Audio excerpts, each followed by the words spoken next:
তন্ত্ৰ সাধনা কৰোঁ, তন্ত্ৰ সাধনা কৰোঁতে কৰোঁতে মই অঘৰী তান্ত্ৰিক হয়, অঘৰী সাধন কৰোঁ, চামচানিক ক্ৰিয়াবিলাক আমি কৰোঁ। চাওক, এষ্ট্ৰলজিটো বেয়া নহয়, astrology is a pure science, but all astrologer not scientist, ঠিক কৰি দিওঁ। আৰু ঠিক এইটো কাৰণে কৰোঁ যে নেক্সট টাইম যদি তেওঁক কোনোবাই নিগেটিভ কিবা কৰ্ম কৰে, তেওঁ উল্টা ৰিয়েকশ্যন পাব। চাওক, এতিয়া বৰ্তমান সময়টো অসমৰ পৰিপ্ৰেক্ষিতত ভাল নহয় এজ পাৰ এষ্ট্ৰলজি। মই যদি চাওঁ 80% নিগেটিভ কামৰ কাৰণে আহে। ভাবে দলংখন সম্পূৰ্ণ হ'ব পাৰে। আশাবাদী, বহুত বেছি আশাবাদী এইটো কাৰণে, মাজুলীবাসীৰ কাৰণে এইটো এটা বহুত বেয়া কথা হৈ গ'ল, বহুত মানুহ ঢুকালে, সেইটোতো হয়, কিন্তু এইখিনিৰ পৰাই কিন্তু তেওঁলোকৰ কাৰণে এটা পজিটিভে তেওঁলোকৰ এটা ৰাস্তা মুকলি কৰি দিব আৰু গোটেইখিনি তেওঁলোকৰ কাৰণে ভাল হ'ব।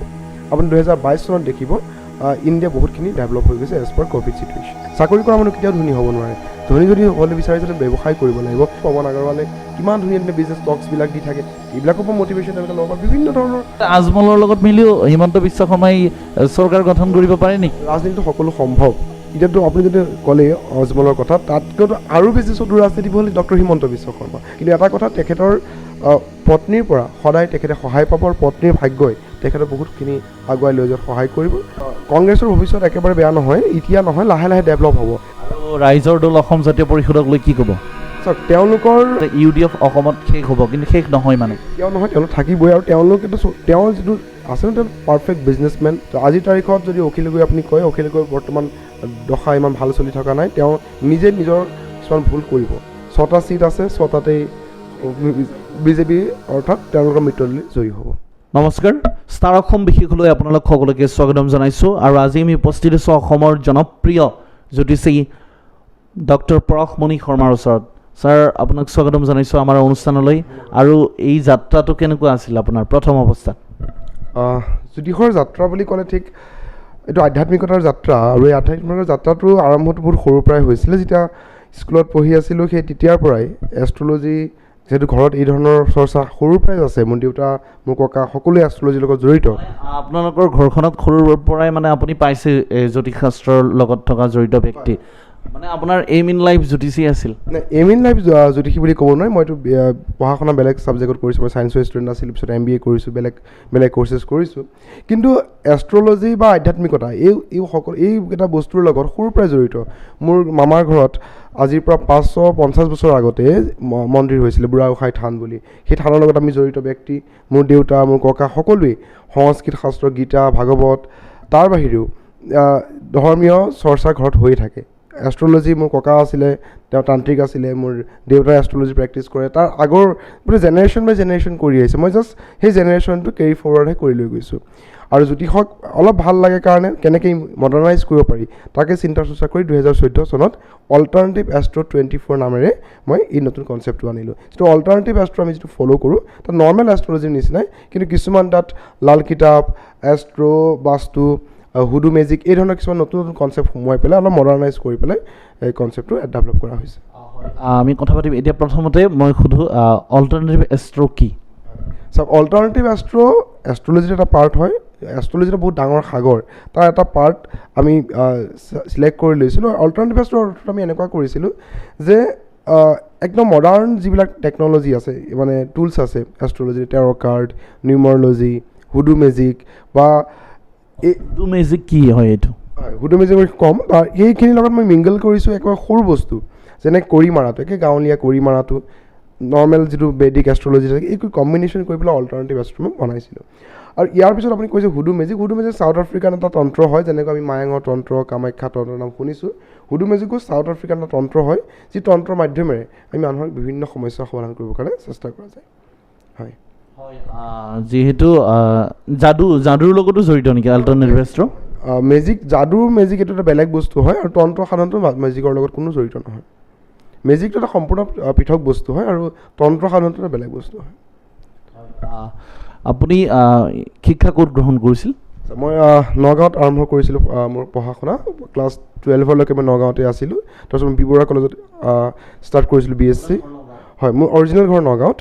তো মই বি বৰুৱা কলেজত পঢ়িছিলোঁ BSc, প্ৰথমতে তাত পঢ়িছোঁ। তাৰপিছত মই MBA কৰিলোঁ MBA মাছ কমিউনিকেশ্যনটো কৰিছোঁ, MSW কৰিছোঁ, ইকনমিক্সত কৰিছোঁ, মই পঢ়া শুনা অলপ কৰিলোঁ, তাৰপিছত PhD কৰিলোঁ কমনৱেলথ ভকেশ্যনেল ইউনিভাৰ্চিটিৰ পৰা চাইক'থেৰাপি এণ্ড কাউন্সিলিঙত। মই বিশেষকৈ এষ্ট্ৰলজি মোৰ পেশ্যনে হয়, প্ৰফেশ্যনটোত মোৰ বেলেগ প্ৰফেশ্যনৰ লগত জড়িত ব্যক্তি।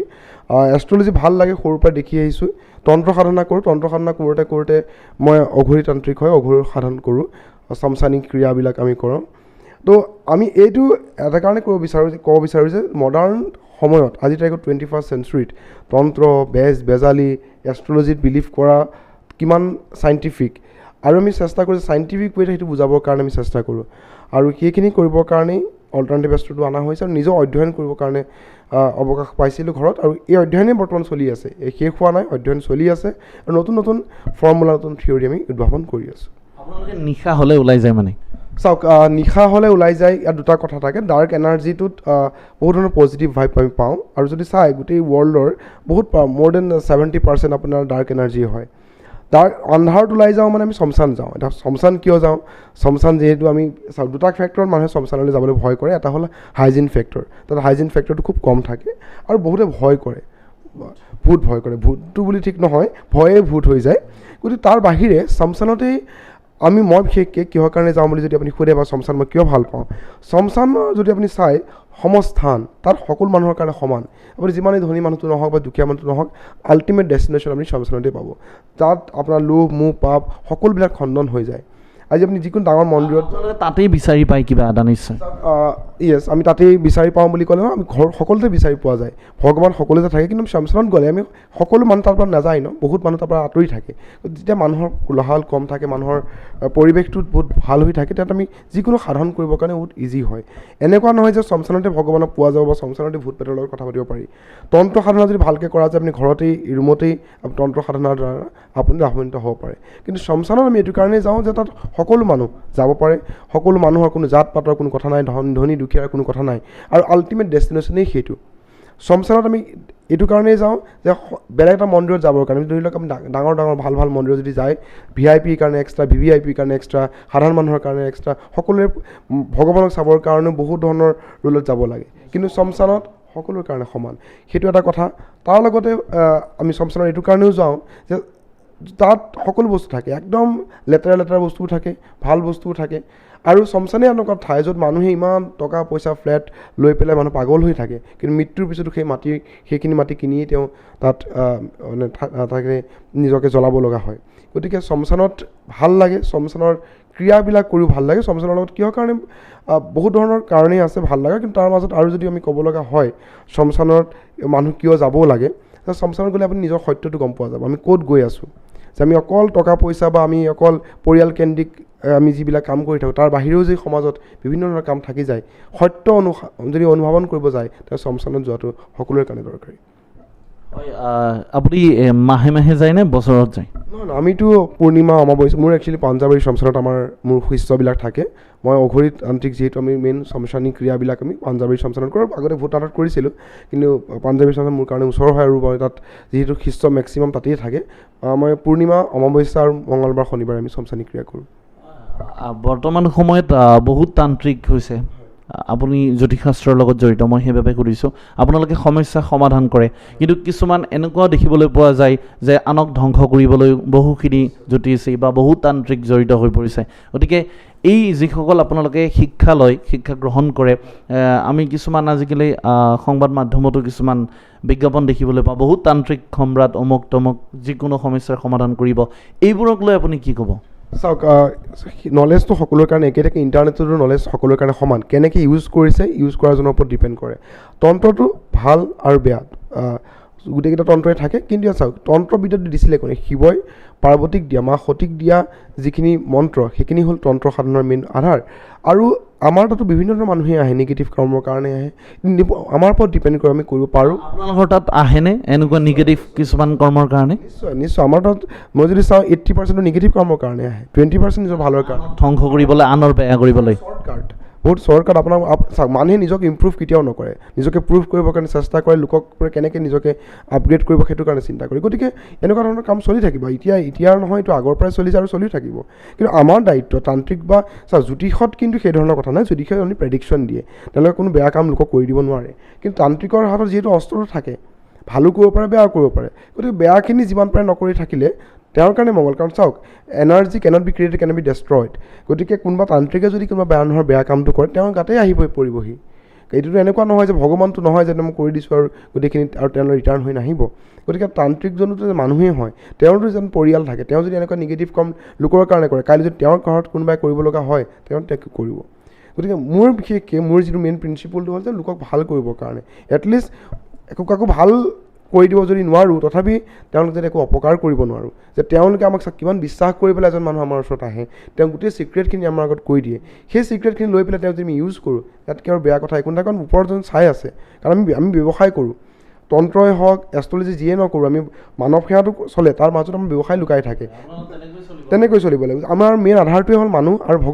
ভগৱানৰ আমি বিশ্বাস দিওঁ যে ভগৱানৰ আমি ডাইৰেক্ট কানেকশ্যন থকাৰ নিচিনা আমি দেখাওঁ আৰু কাৰণ আমি যিটো প্ৰেডিকশ্যন কৰোঁ ভগৱানৰ কানেকশ্যন এজেণ্ট হিচাপে আমি থাকোঁ ভগৱানৰ আমি হ'লোঁ এজেণ্ট ধৰি লওক আৰু আমি মানুহক আমাক সহায় বিচাৰি আহে এই এজেণ্টজনে যদি নিগেটিভ ইনফৰ্মেশ্যন দি বা নিগেটিভ কিবা কৰ্ম কৰি সেই মানুহজনক যদি আমি ডিষ্টাৰ্ব দিওঁ ওপৰত চাই থকা ভগৱানজনে মোক কেনেকৈ ৰাখিব তো গতিকে নিজৰ কৰ্মফল ভোগ কৰিব কিন্তু আমি যিমান পাৰোঁ আমাৰ ক্লাইণ্টকে হওক বা আৰু কোনো আমি অপেন চেলেঞ্জো দিওঁ কাৰণ আমি চমচানি ক্ৰিয়া কৰা মানুহ আমি নিগেটিভ এনাৰ্জি যদি কোনোবাই কৰে আমি তেওঁলোকক ঠিক কৰি দিওঁ আৰু ঠিক এইটো কাৰণে কৰোঁ যে নেক্সট টাইম যদি কোনোবাই নিগেটিভ কিবা কৰ্ম কৰে তেওঁ উল্টা ৰিয়েকশ্যন পাব কাৰণ ভাল কৰিবলৈ ইমান আছে কিমান ভাল কৰিব লগা আছে আমি যদি বেয়াখিনি লাগি থাকোঁ কেনেকৈ দেশ কেনেকৈ ভাল হ'ব মানুহৰ কেনেকৈ ভাল হ'ব সেইটো বৰ্তমান সময়ত যুৱ প্ৰজন্মৰ জ্যোতিষ শাস্ত্ৰৰ প্ৰতি কিমান আকৰ্ষিত বুলি আপুনি ভাবে বহুত বেছি আকৰ্ষিত হৈছে মোৰ নিজৰ ইনষ্টিটিউট আছে আজি 2015 চনত আমি খুলিছিলোঁ 14 চনত মই এই অল্টাৰনেটিভ এষ্ট্ৰ আমাৰ মোৰ দেন 200+ ষ্টুডেণ্ট হৈ গৈছে বিভিন্ন ঠাই অসমৰ বিভিন্ন ঠাই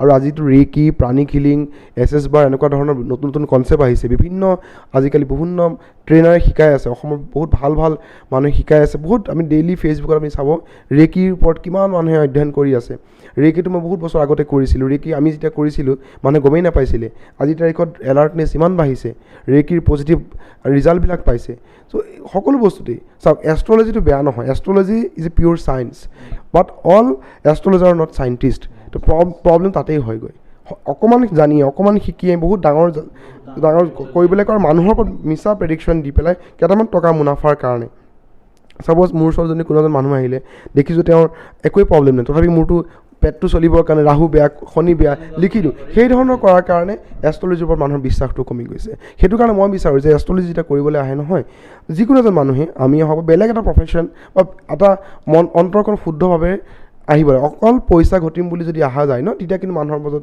নিগেটিভ বস্তুখিনিয়ে যাব কাৰণ নিগেটিভ কাম আহিলে পইচা বেছি পোৱা যায় নিগেটিভ কামখিনি কৰি দিয়া যায় হাতত সদায় পজিটিভ কথা লৈ পেলাই তেওঁ কামটো কৰিলে ভাল হয় এতিয়া যিহেতু মই জনপ্ৰিয় জ্যোতিষীৰ কাষত আছোঁ আৰু ৰাইজেও নিশ্চয় ভাবি আছে দেশৰ অৱস্থা ৰাজ্যৰ অৱস্থাৰ কথা কিছু জানিব বিচাৰিব ক'ভিড মহামাৰী আহিল সমগ্ৰ পৃথিৱী ধ্বংস কৰিলে বুলি ক'ব পাৰি আৰু এতিয়াও আছে যদিও আমি কিছু কমিছে যদিও কিন্তু আছে আৰু হয়তো ভৱিষ্যতলৈ আহিব পাৰে এতিয়া ক'ভিড মহামাৰী কিছু কমিছে কিন্তু আপোনালোকে কি দেখিছে অহা 5 বছৰ বা অহা 3 বছৰলৈ বা ইয়াৰ পাছৰ সময়খিনি কেনেকুৱা হ'ব দেশৰ অৱস্থা বা পৃথিৱীৰ অৱস্থা এজ পাৰ নিউমাৰলজি আমি যদি চাওঁ 2020 চনত ক'ভিডটো আহিছিলে 2020 চনত 2+2 = 4 ৰাহুৰ সময়তে ক'ভিডটো আহিছিলে ৰাহুৱে সদায় লছ কৰায় ইকনমিকেলি ফিজিকেলি মেণ্টেলি সকলো ফালৰ পৰাই লছ কৰায় কিন্তু লাহে লাহে গ্ৰ'থ অৱস্থাত আহিছে কিন্তু এটা সময় বৰ্তমান ভাল চলি থকা নাই অসমৰ কাৰণে আৰু সেই সময়টো আপোনাৰ অক্টোবৰ নৱেম্বৰলৈকে চলিব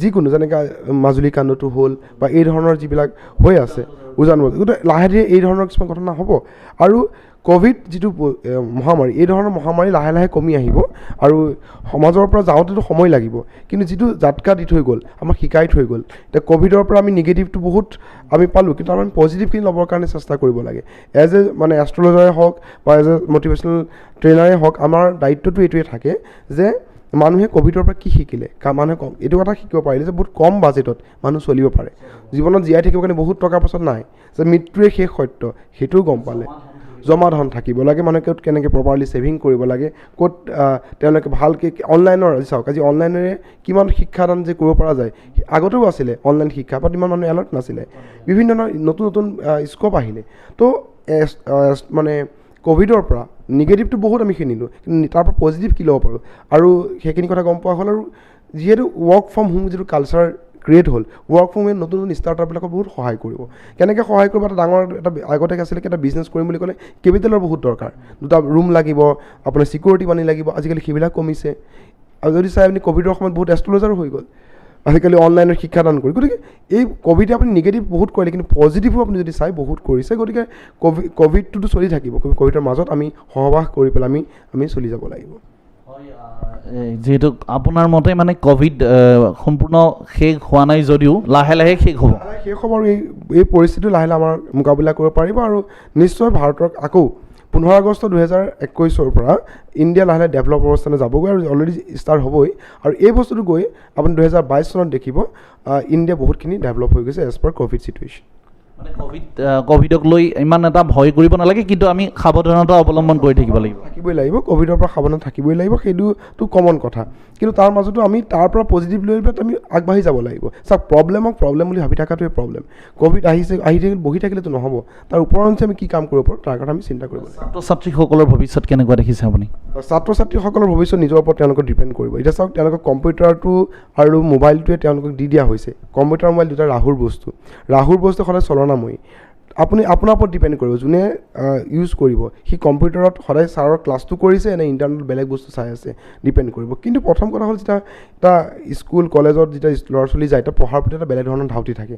আমাৰ সময় লাগিব, কিন্তু নতুন যিটো শিক্ষানীতি আহি আছে, আৰু মই যিহেতু শিক্ষাৰ লগত জড়িত মানুহ, গতিকে এটা কথাই ক'ব লাগিব, নতুন শিক্ষানীতি অহাৰ পিছত নতুন ছিষ্টেমত বহুতখিনি ডেভেলপ হ'ব, বহুত আগলৈ ভাৰতবৰ্ষ আগুৱাই যাব পাৰিব। মুখ্যমন্ত্ৰী ডক্টৰ হিমন্ত বিশ্ব শৰ্মাক লৈ কি ক'ব? তেখেতক লৈতো আমি ক'বলগীয়া নাথাকে, তেওঁ ডাইনামিক এটা লিডাৰশ্বিপত তেওঁ কাম কৰি আছে। কিন্তু আমি যদি এষ্ট্ৰলজিৰ ফালৰ পৰা আমি চাওঁ, এষ্ট্ৰলজিৰ ফালে তেওঁ জ্যোতিষশাস্ত্ৰক বিশ্বাস কৰে, কিন্তু বিশ্বাস কৰি পেলাই আমি দেখিছোঁ। আৰু তেওঁ মা কামাখ্যাৰ বহুত ভক্ত, আমি নিজেও মা কামাখ্যাৰ ভক্ত। কিন্তু মা কামাখ্যাৰ ভক্ত যিকোনো ভক্তই কেতিয়াও অসুবিধা হ'ব নোৱাৰে। আৰু তেখেতৰ বৰ্তমান শুক্ৰ মহাদশা চলি আছে। শুক্ৰ মহাদশা থকা ব্যক্তিৰ, আৰু শুক্ৰ তেওঁ বহুত ভাল অৱস্থানত আছে, গতিকে শুক্ৰ মহাদশা থকাৰ ব্যক্তিৰ কিন্তু অসুবিধা হ'ব নোৱাৰে। কিন্তু এটা কথা, তেখেতৰ পত্নীৰ পৰা সদায় তেখেতে সহায় পাব, আৰু পত্নীৰ ভাগ্যই তেখেতক বহুতখিনি আগুৱাই লৈ যোৱাত সহায় কৰিব। গতিকে হিমন্ত বিশ্ব শৰ্মা মুখ্যমন্ত্ৰী হোৱাত ৰিণিকী ভূঞা শৰ্মাৰো কিছু অৱদান আছে। এজ পাৰ এষ্ট্ৰলজি কয় তেতিয়াহ'লে বহুতখিনি অৱদান আছে। বাকীটো তেওঁলোকৰ মুখ্যমন্ত্ৰী হোৱাৰ কাৰণে বিভিন্ন অৱদান থাকিব পাৰে, বাট যদি এটা পাৰ্ট যদি চায়, ক'ৰবাত নহয় ক'ৰবাত 5% হ'লেও 100% ৱাইফৰে হাত থাকিব। তেওঁৰ লগত যিহেতু প্ৰতিটো মুহূৰ্তত ৰিণিকী ভূঞা শৰ্মা লগত থাকে, আৰু ডক্টৰ হিমন্ত বিশ্ব শৰ্মাই সংসাৰখন সম্পূৰ্ণ ৰিণিকী ভূঞা শৰ্মাৰ ওচৰতে দি থৈ তেওঁ নিজৰ কাম কৰি গৈ আছে। গতিকে সঁচাকৈ আপুনি ঠিকেই কৈছে। ৰাজ্যখনৰ অৱস্থা কেনেকুৱা দেখিছে? কেনেকুৱা ধৰণৰ হ'ব আমাৰ অসমৰ ৰাজ্য? অক্টোবৰলৈকে অলপমান অসুবিধা থাকিব আমাৰ অসম। দুৰ্গা পূজা এইবাৰ হ'ব, দুৰ্গা পূজাটো হ'ব, কিন্তু দুৰ্গা পূজা সেয়াই কথা, দুৰ্গা পূজা হ'ব, কিন্তু মানুহে কেনেকৈ ৰেচপঞ্চ কৰিব। চৰকাৰেতো বহুত চেষ্টা কৰি আছে খুলিবৰ কাৰণে, আমাৰ ওপৰতো বহুত ডিপেণ্ড কৰিব। সকলো বস্তুটো চৰকাৰক আমি দুখ দিলেও আমাৰ ওপৰতো কথা, কাৰণ প্ৰব্লেমটো হ'লে আমাৰে হ'ব। চৰকাৰটো চলি গৈ থাকিব, প্ৰব্লেমটো পাব্লিকৰ হ'ব। আমি চাই বুজি আমি কৰিব লাগিব। অকণমান খুলি দিলেই যে গোটেইখিনি হৈ গ'ল, আকৌ লকডাউনৰ আকাংক্ষাটো বাঢ়ি যাব। কথাটো সেইটোৱেই। নিবনুৱা সমস্যাৰ যিটো এটা ভয়াৱহ পৰিস্থিতি, সেই পৰিস্থিতি বৰ্তমান লাহে লাহে কমিব বুলি ভাবেনে, নে তেনেকৈয়ে থাকিব? চাওক, এতিয়া দুটা বহুত ধৰণৰ কথা থাকিব। এষ্ট্ৰলজিৰ ফালৰ পৰা যদি চোৱা যায়, 2022 চনৰ পৰা 21 চনলৈকে এনেকৈ থাকিব। 2022 চনত বহুতখিনি আপগ্ৰেড হ'ব ইণ্ডিয়াৰ যদি চাই বা অসমৰে চাই। গতিকে নিবনুৱা বুলি নহয়, সকলো ইকনমিক হওক, ছ'চিঅ' ইকনমিক প্ৰব্লেম হওক, সকলো ধৰণৰ প্ৰব্লেমেই লাহে লাহে ছল্ভ হ'ব আৰু ডেভেলপমেণ্টৰ ফালে যাব। এতিয়া উপনিৰ্বাচন আহি আছে, 6টা সমষ্টিত নিৰ্বাচন হ'ব। নিৰ্বাচনক লৈ কি ক'ব? উপনিৰ্বাচনত এতিয়া বহুতেই কিবা কিবি ধাৰণা কৰিছে, আৰু বহুতে প্ৰায় নিশ্চিত হৈছে। তথাপিও আপোনালোকৰ ফালৰ পৰা কি ক'ব যে 6টা সমষ্টিত কোন জয়ী হ'ব? এইবাৰ 126টা সমষ্টিত ইলেকশ্যন হৈছে। আমি এতিয়া বেলেগ টেলিভিশ্যন চেনেলত আমি কৈছিলোঁ কোনে কিমান আসন পাব, সম্পূৰ্ণ সঠিকভাৱে কোৱা হৈছিলে। এইবাৰো মই কওঁ 6টা ছিট আছে, 6টাতেই বিজেপি অৰ্থাৎ তেওঁলোকৰ মিত্ৰদলে জয়ী হ'ব। 6-0। মানে আপুনি কংগ্ৰেছৰ ভৱিষ্যত কি দেখিছে অসমত? কংগ্ৰেছৰ ভৱিষ্যত একেবাৰে বেয়া নহয়, এতিয়া নহয়, লাহে লাহে ডেভেলপ হ'ব। তেওঁলোকৰ কিন্তু নেতৃত্ব ৰিপুণ বৰাতকৈ ভূপেন বৰা কংগ্ৰেছৰ যি দায়িত্ব লৈছে, এইটো আপুনি ভাবে নেকি যে কংগ্ৰেছক আগুৱাই লৈ যাব পাৰিব? বহুত কথা থাকিব, অকল ষ্টেটৰ কথা ক'লে নহ'ব, চেণ্ট্ৰেলৰ কথাও চাব লাগিব। চেণ্ট্ৰেলত কিন্তু নেতৃত্ব সলনি বহুত বেছি দৰকাৰ আছে। যেনেকৈ প্ৰিয়ংকা গান্ধীৰ যিখন আমি চাৰ্ট আমি চাইছিলোঁ, আজি 2 বছৰ আগত তেখেতৰ চাৰ্ট আমি এনালাইচিছ কৰিছিলোঁ, তেওঁ বহুত বেছি পটেঞ্চিয়েল আছে। তেওঁ যদি চেঞ্জ হয়, অলপমান চেঞ্জ হ'ব, কিন্তু যদি একেই থাকি যায় তে ৰিজাল্টটো একেই হ'ব। কাৰণ যদি আপুনি ইনপুটটো একেই থাকে, প্ৰচেছিঙো একেই হয়, আউটপুটটো একেই থাকিব। কিন্তু অসমত বৰ্তমান যদি চাব লগা হয়, এতিয়া বিজেপি বা তেওঁলোকৰ মিত্ৰদলৰ বহুতখিনি পজিটিভ ৱেত তেওঁলোকে গৈ থাকিব। আৰু ৰাইজৰ দল অসম জাতীয় পৰিষদক লৈ কি ক'ব? চাওক তেওঁলোকৰ ভৱিষ্যত যদি চাব পৰা যায় এজ পাৰ এষ্ট্ৰলজি ইমান বেছি স্মুথ নহয়, গৈ থাকিব, চলি থাকিব। কিন্তু যিহেতু ইয়াত বিশেষকৈ কেপ্টেইনৰ ওপৰত বহুত ডিপেণ্ড কৰে। কেপ্টেইন মানে যোনে টিমটো চলায়, যোনে পাৰ্টিটো চলায়। তো আজিৰ তাৰিখত যদি অখিল গগৈ আপুনি কয়, অখিল গগৈ বৰ্তমান দশা ইমান ভাল চলি থকা নাই, তেওঁ নিজে নিজৰ কিছুমান ভুল কৰিব। আৰু লুৰিণজ্যোতি গগৈ ৰাজনৈতিক যদি জীৱনটো আপুনি চাবলৈ যায়, এতিয়া সময় নহয়, তেওঁ যদি কেনেবাকৈ ক'ৰবাত নহয় ক'ৰবাত চেঞ্জেছ দেখাই আছে, যদি পজিটিভ ৱেত যদি তেওঁ কেতিয়াবা দল চেঞ্জ কৰে বা কিবা কাৰণে যদি কেতিয়াবা চেঞ্জ কৰি দিয়ে, বাট তেতিয়া তেওঁৰ কাৰণে কিন্তু ভাল হ'ব। মানে স্থান পৰিৱৰ্তন হ'লে তেখেতৰ কিন্তু ভাগ্যটো উদয় হ'ব। মাজুলীৰ ঘটনাটো হ'ল সকলোৱে দেখিছে, এক ভয় লগা আৰু এক দুখ লগা ঘটনা, কৰুণ ঘটনা। এতিয়া চৰকাৰে কৈ আছে অক্টোবৰ বা নৱেম্বৰ মাহৰ পৰা দলঙৰ আৰম্ভণি হ'ব পাৰে আৰু 4 বছৰৰ ভিতৰত দলং সম্পূৰ্ণ হ'ব। হিমন্ত বিশ্ব শৰ্মাৰ লগতে সৰ্বানন্দ সোণোৱাল, কেন্দ্ৰীয় মন্ত্ৰী সৰ্বানন্দ সোণোৱালেও এই কথা কৈছে। আপুনি কি দেখিছে, হ'বনে মাজুলীত দলংখন? যদি আমি মাজুলীৰ প্ৰেক্ষাপটত চোৱা যায়, আমি এনালাইচিছো কৰিছিলোঁ সেই পাৰ্টিকুলাৰ ডে'ৰ পৰা, ৰেপিড কিন্তু চেঞ্জেছ হ'ব, পজিটিভ চেঞ্জেছ দেখাব। এইটো এটা এক্সিডেণ্টক আপুনি যদি ভাবে যে এইটোৰ পৰা আমি আৰু শিক্ষা ল'ব পাৰোঁ, কিন্তু এইবাৰ এইখন চৰকাৰ শিক্ষা ল'ব বুলি মোৰ বিশ্বাস আছে। কাৰণ সময়টো অনুকূল হৈছে এতিয়া যিকোনো কামৰ কাৰণে, নট অনলি দলং, তাৰ বাহিৰেও তাৰ শিক্ষানুষ্ঠানৰ বহুতখিনি আপগ্ৰেড হৈ যাব।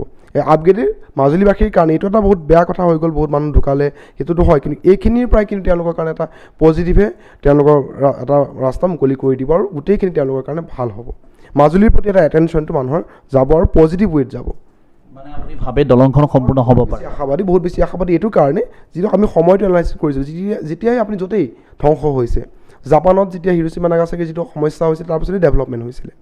আপুনি য'তেই চুনামি হৈছে তাতেই ডেভেলপ হৈছে। গতিকে ময়ো এইটো ভাবিছোঁ যে মাজুলীত এটা চুনামিৰ নিচিনা এটা ভয়াৱহ এটা প্ৰাকৃতিক দুৰ্যোগ হৈ গ'ল, যি সেইদিনাখন আমাৰ জাহাজৰ যিটো হ'ল, এইটো নিগেটিভ হ'ল, নিগেটিভৰ পৰা 100% পজিটিভ হ'ব বুলি বিশ্বাস আছে। আৰু ডেফিনেটলি 4 yearsৰ ভিতৰতে দলং কমপ্লিট হৈ পেলাই মাজুলীবাসী এটা বিশেষ সহায় হ'ব বুলি মই বিশ্বাস কৰোঁ।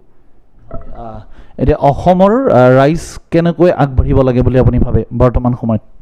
অসমৰ ৰাইজ কেনেকৈ আগবাঢ়িব লাগে, তেওঁলোকৰ চাওক এতিয়া কৰোণা পৰিস্থিতিৰ মোকাবিলা তেওঁলোকে হৈ গৈছে, অভ্যস্ত হৈ গৈছে, নিজেও ঠিকে থাকি চাওক এতিয়া বৰ্তমান সময়টো অসমৰ পৰিপ্ৰেক্ষিতত ভাল নহয় এজ পাৰ এষ্ট্ৰলজি। তো এইখিনি সময়ত তেওঁলোকে নিজকে যিমান পাৰে বৃহস্পতিৰ গ্ৰহটো সুপ্ৰসন্ন কৰি যদি তেওঁ ৰাখিব পাৰে, বৃহস্পতি গ্ৰহ সুপ্ৰসন্ন কৰি ৰাখিলে তেওঁলোকৰ কাৰণে ভাল হ'ব। বৃহস্পতি গ্ৰহ কেনেকৈ সুপ্ৰসন্ন কৰিব, কি কৰিব লাগিব? যদি ভাবে সকলো মানুহে নিজৰ ঘৰত যদি কলগছ থাকে, কলগছত তেওঁলোকে পানী দিব পাৰে। দুখীয়া মানুহক হালধি, কল, যিকোনো য়েল্ল' কালাৰ বস্তু ডনেট কৰি থাকে, তেতিয়াও বৃহস্পতি গ্ৰহটো ভাল হ'ব।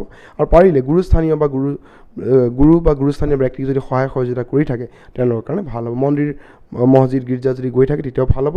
লগতে কৰ্ম কৰিব লাগিব, বৃহস্পতি সকলো গ্ৰহৰ মালিক। লগতে গ্ৰহক অনলি সন্তুষ্ট কৰি ৰাখিলে নহ'ব, কৰ্ম কৰিব লাগিব। কৰ্মই হৈছে একমাত্ৰ ধৰ্ম য'ত মানুহে নিজকে চেঞ্জ কৰিব পাৰিব। আৰু man is the maker of his own fortune. মানুহে যদি ভাবে যে মোৰ ভৱিষ্যতটো চেঞ্জ কৰোঁ, কাম কৰিব লাগিব আৰু নিজৰ ডেষ্টিনিটো চেঞ্জ কৰিব পাৰিব।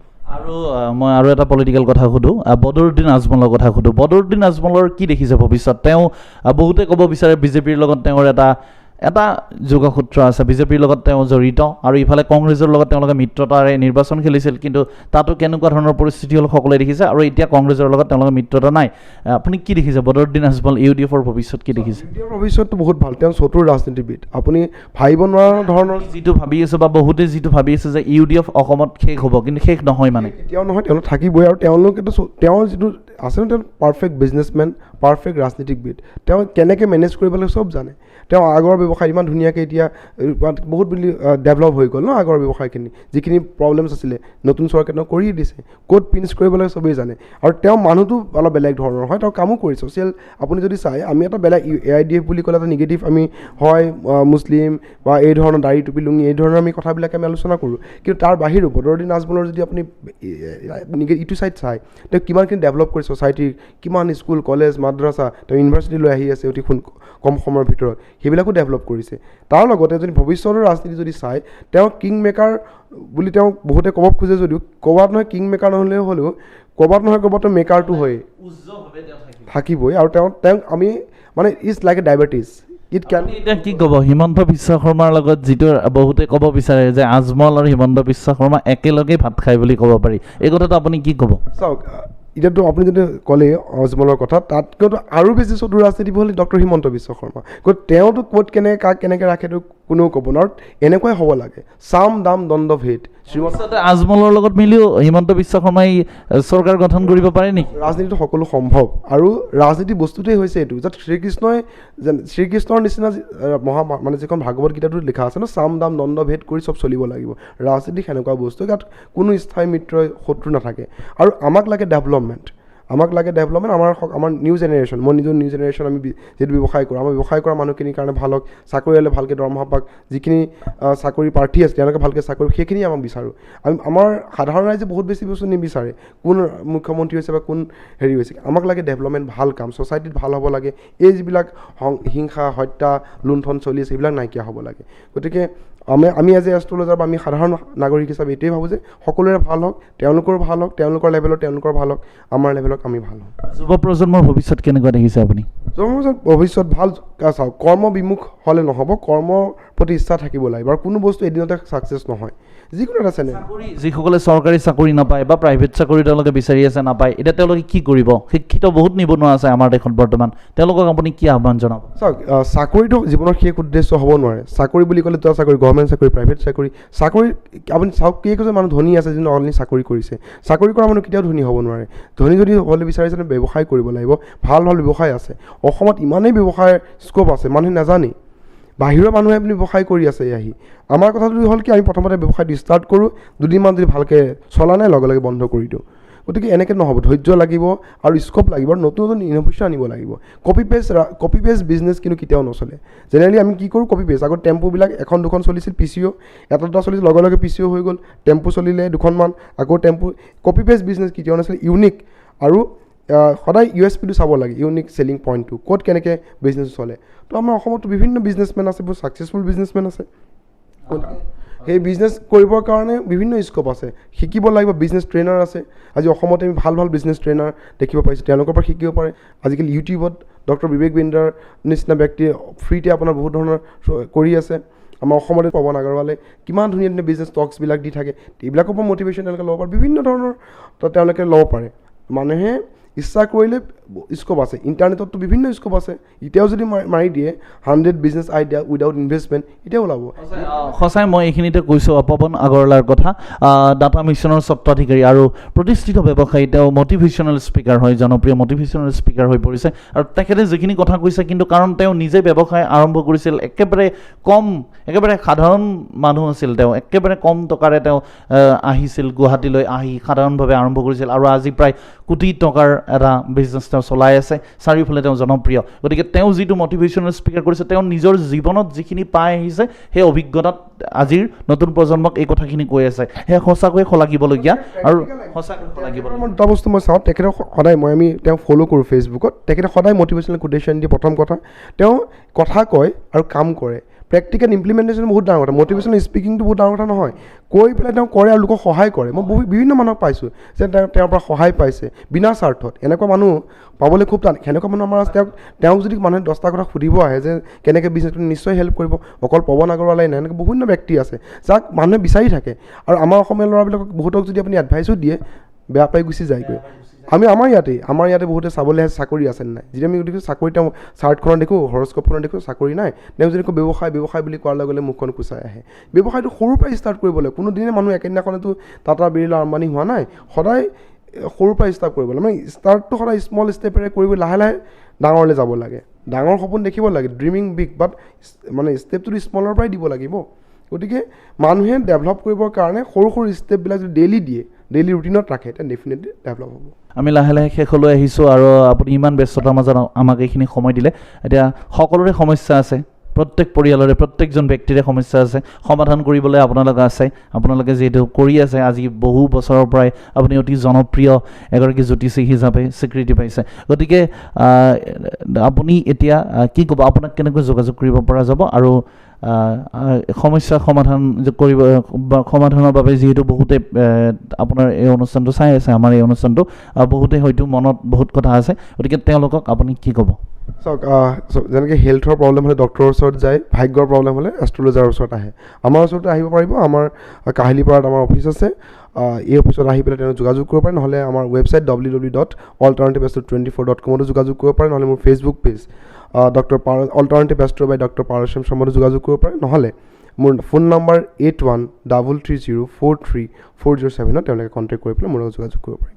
আমি আজি কথা পাতিলোঁ জনপ্ৰিয় জ্যোতিষী ডক্টৰ পৰশমণি শৰ্মাৰ সৈতে। তেওঁৰ লগত আমি ৰাজনৈতিক সামাজিক সকলোখিনি কথা পাতিলোঁ, তেওঁৰ লগত যুৱ প্ৰজন্মৰ ভৱিষ্যতৰ কথাও পাতিলোঁ, ক'ভিডৰ কথাও পাতিলোঁ, সকলোখিনি তেওঁ সুন্দৰভাৱে কৈছে আৰু সম্পূৰ্ণ এক বিশেষভাৱে তেওঁ কৈছে আৰু সম্পূৰ্ণ সৃষ্টিশীলভাৱে তেওঁ কথাখিনি ক'বলৈ আগবাঢ়িছে আৰু ৰাইজেও হয়তো বুজি পাব তেওঁ কি কি কথাখিনি কৈছে আৰু তেওঁৰ যিটো প্ৰেডিকশ্যন আছে আজিলৈ ইমান দিনে যি প্ৰেডিকশ্যন কৰিছে সেই সকলোখিনি কিন্তু সত্য হৈছে আৰু তেওঁ যিখিনি কথা কৈছে এইখিনিও হয়তো সত্যই হ'ব। আৰু আমি সেইবাবে আজিৰ এই অনুষ্ঠানত বিশেষ অতিথি কৰিলোঁ ডক্টৰ পৰশমণি শৰ্মাক। আপোনালোকে যোগাযোগ কৰিব পাৰে তেখেতক বিভিন্ন সমস্যাৰ সমাধানৰ বাবে আৰু আমাৰ স্ক্ৰীণত আপোনালোকে নম্বৰটো আৰু ঠিকনাটো আমাৰ স্ক্ৰীণত সেই ঠিকনাটি আমি দি দিছোঁ, আপোনালোকে যোগাযোগ কৰি ল'ব পাৰে। প্ৰিয় দৰ্শক, আজিলৈ আমি আমাৰ এই অনুষ্ঠানটো সামৰণি মাৰিছোঁ আৰু আপোনালোকে চাই থাকক star Assam news and entertainment, সত্য খবৰ আৰু সুন্দৰ মনোৰঞ্জনৰ বাবে। ৰাজনীতি য'ত আছে ক্ষমতা আৰু ধনৰ এক লেতেৰা নীতি, য'ত নাই কোনো কাৰো আপোনাৰ ওপৰ, য'ত শত্ৰু নে বন্ধু বুজাই টান, ক্ষমতাৰ বাঘজৰীডালৰ বাবে চাৰিওফালে হয় মাথো হিচাপ নিকাচ, যিয়ে দখল কৰে চকী সি হয় ৰজা, পিছে কেতিয়াবা বোকাৰ মাজতো ফুলি উঠে এপাহি পদুম, আৰু বাইদেউ সেই পা পদুম আপুনিয়ে। লখিমী বাইদেউ জিন্দাবাদ জিন্দাবাদ জিন্দাবাদ।